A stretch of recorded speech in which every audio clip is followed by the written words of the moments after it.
So I think I got it all right. Let's take a look back to before the incident. He likes his house coats.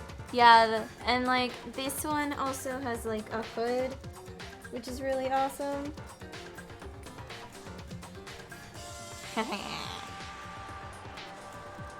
So I can be like a little Jedi looking thing.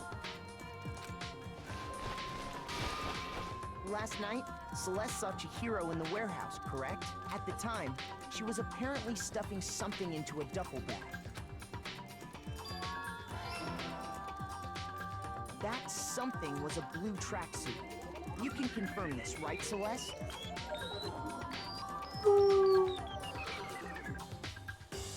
With bag in hand, Chihiro headed out, even though it was officially nighttime. She made her way to the locker room, specifically the boys' locker room. But how could the victim, who was apparently a girl, access the boys' locker room? Oh no! God damn it. Oh, that one wasn't right.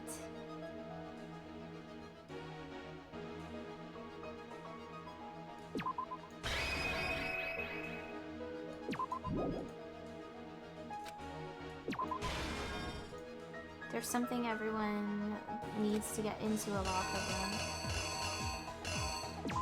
Their handbook. The killer There. is you! I think I have it correct now. With bag in hand, Chihiro headed out, even though it was officially nighttime. She made her way to the locker room, specifically the boys' locker room. But how could the victim, who was apparently a girl, access the boys' locker room? Damn it!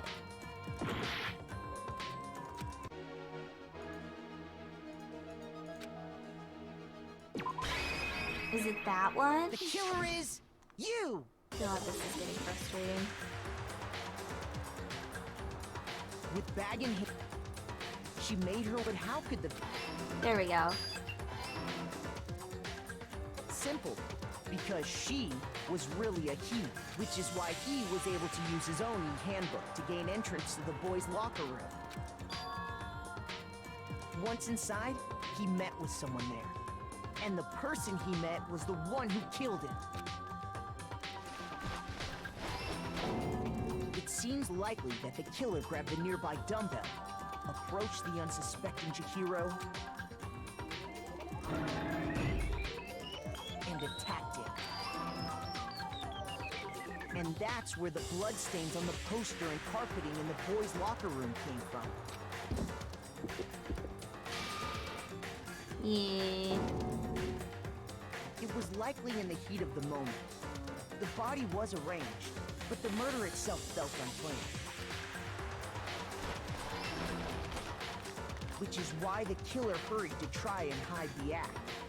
First, pulling up the bloodstained carpet, then removing the bloody poster, and finally carrying the corpse into the girls' locker room. A girl's handbook was necessary to get into the locker room, of course, but this alone doesn't prove that the killer was necessarily a girl. After all, Sayaka and Junko's handbooks had been placed in the main hall. Using one of those, a boy could get into the girls' locker room without much problem. And that's exactly how the killer did it.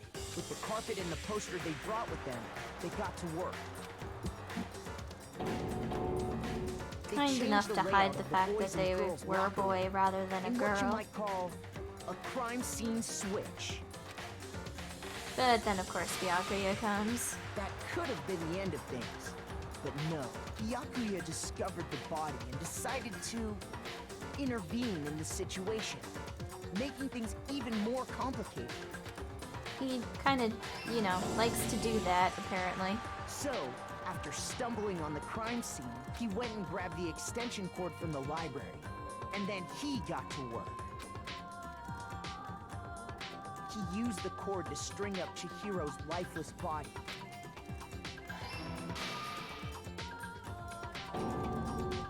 Then, using the victim's own blood, he left a grisly message there at the scene of the crime. he wanted to create the illusion that Genocide Jack was responsible for the slaughter. And around the same time that Byakuya was putting together this facade, the killer, having already disposed of Chihiro's bag and other belongings, arrived at the sauna. There, they planned to destroy the last piece of evidence, Chihiro's handbook. And just as the killer expected, the steamy sauna was enough to ruin the electronic gadget. Somehow, the killer knew that the handbook couldn't stand up to the heat of the sauna. And the reason they knew that is because the sauna had already wrecked their own handbook. And that's how it all played out. Isn't that right, Mondo Arata? Well,